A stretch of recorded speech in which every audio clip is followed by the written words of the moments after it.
Talamonte on AM 560 The Answer. Chicago's Morning Answer continues next in our 1 hour heating and air conditioning weather center. Cloudy, breezy, cooler, showers and thunderstorms throughout the morning.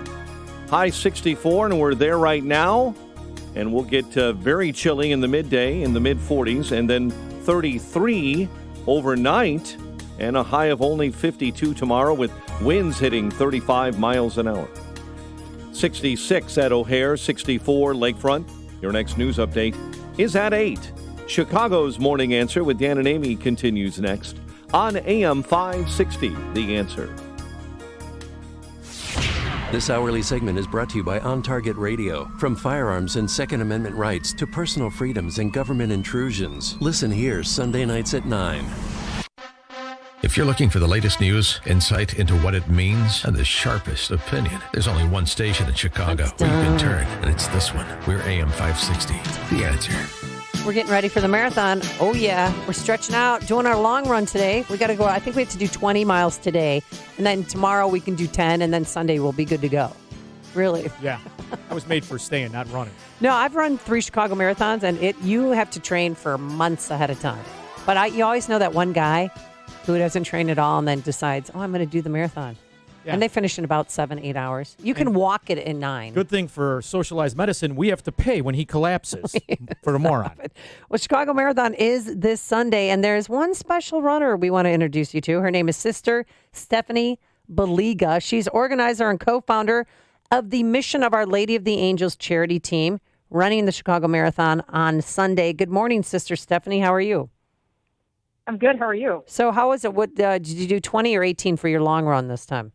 To get ready? Oh, 20, always 20. Oh, see, she knows. All right, so why are you going to be running in your habit, or are you going to be running in? Yeah, she's going to be running in her habit. Well, so hey, come on, are you nuts? No, I'm not. No, I'm not. No, I don't run in my habit. It's too long. I would trip and fall and die. Well, people. So no, I wear a different outfit. All right, so what are you going to wear?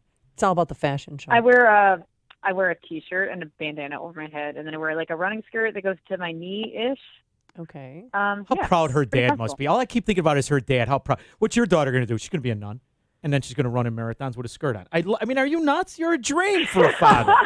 It's phenomenal. Well, you're a former D1 athlete. You were on cross country, right, at University of Illinois? Yes, correct. All right. So what made you, is this your first Chicago Marathon? I ran my first Chicago Marathon in 2010. Okay. Well, what makes this one different? Because you're raising money. Tell us about the charity you're raising money for. We've been raising money since 2011 for Mission of Our Lady of the Angels. So we've had a charity team since 2011, and this year we're going to cross over $800,000 raised cumulatively.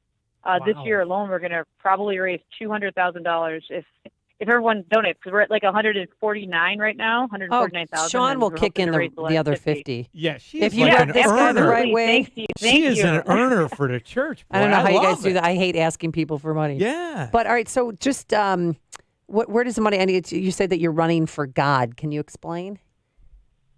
Yeah. So I mean, there's two aspects of that. First, the charity team. We work with the poor on the west side of Chicago. So we work in West Humboldt Park, one of the most difficult areas in the city right now. So we're running to help support the poor there. And then also, I personally believe is, you sound like you might agree because you've run some marathons, that running is a good way to get in close, to pray and to connect with God, and that you're really giving yourself in a way to something larger than yourself. Yeah, I find yoga more spiritual, I have to tell you. I think drowning would be a way to get in touch with God. As you're drowning, you're doing a lot of praying. I'll give you 20%. Just get me out of this. Yeah, I get it. Are any other, I've never known of, are any other nuns running the marathon with you? Oh, yeah, there's a group of them. They run in flocks. Yeah, there's one of our other sisters is running. She's running. She just joined the community a couple weeks ago, and she is running. Her name is Libby. All right. So I got to ask you a question, not about running. Are you seeing a ramification of the rejection of this particular pope's political philosophy among your, I don't want to say constituents, congregation? Are you seeing because I'm telling you my own personal thing. Are you Catholic? I was. And, after all of this that I see, I am just disgusted every time I hear more and more nonsense that's pushing us towards this earthly utopia of socialism. Are you seeing a blowback among other Catholic men? Am I the only one that thinks like this? I'm curious. I think that So we're in a very interesting circumstance. So we're in a really interesting circumstance in that we're really away from although we're doing work with the poor and work with those in need, we are super far away from the actual ramifications of anything said from anybody that's in power. Honestly, in that we're kind of lost and forgotten over here. So we are doing our thing, and we are honestly really separated from the quote unquote ramifications of anyone's political or theological rhetoric. So we are able to we function to give to our neighbor and to be able to give as we believe Jesus would have wanted us to the poor, to help them in their times of need. Okay, so if we want to help, where do we go? If you want to help, you can go to missionola.com, and you can either donate, or if anybody wants to volunteer and help, that information is on the website as well. Now, how do you go from being a D1 athlete to becoming a nun? What was your moment where you decided, you know what, this is what I want to do with my life?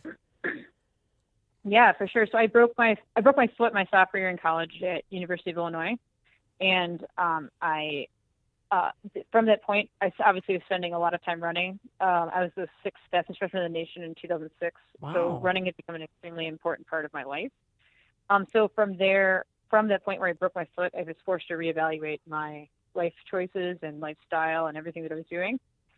So from there, I was raised Catholic, but really didn't care and was not invested in any capacity. So during this injury, I turned back, started going to Mass more regularly, and started to hang out with people at the Newman Center on campus. And from there, ended up developing a relationship with Jesus, and especially in the Eucharist. And then from there, have ended up discerning my vocation. Tell your father I nicknamed him Lucky, will you, at the end of the interview? I mean, you started out in college. Yeah. I have a college student. You know the stress your father went through. You know, it's crazy. And then, this happens to you. It's a wonderful story. It really is. Yeah. And now, how fast do you want to complete? Do you have a goal set for time on Sunday? So, great question. So Sunday, I didn't actually train a ton for this particular race. Hopefully I'm gonna try to run with somebody else, and he's gonna try to run 3:05. So hopefully I'll be with him at the finish. Hopefully we'll be there at 3:05. And what time? 3:30? 3:05. Oh wow, 3:05. I got $20. Says you beat him. Let's see how this turns out. Call back on Monday. You should be the rabbit, and he can follow her. He actually trained, so we'll see how it goes. He actually trained, so we'll see how it goes. You mentioned you did another marathon. What was your time for that one? My PR in the marathon's 2:53. Oh my gosh! So are you going to do Boston?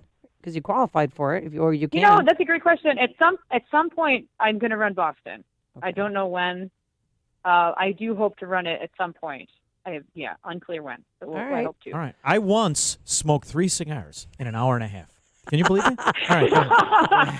You know what, sister? I'd love to see you and Sean out running together. Yeah. Maybe you go for a light That'd be jog. Not the first time I ran from a nun. Is he gonna smoke while we run? Absolutely. How do you think we're going to clear the field for us? Sister, it's part of the deal. All right. Sister Stephanie Baliga, thank you so much for joining us. She's organizer and co-founder of the Mission of Our Lady of the Angels charity. And if you'd like to donate to her cause, missionola.com/marathon. Thank you so much, sister, and good luck on Sunday. Thank you so much. Really appreciate it. And she joined us on our turnkey.pro answer line.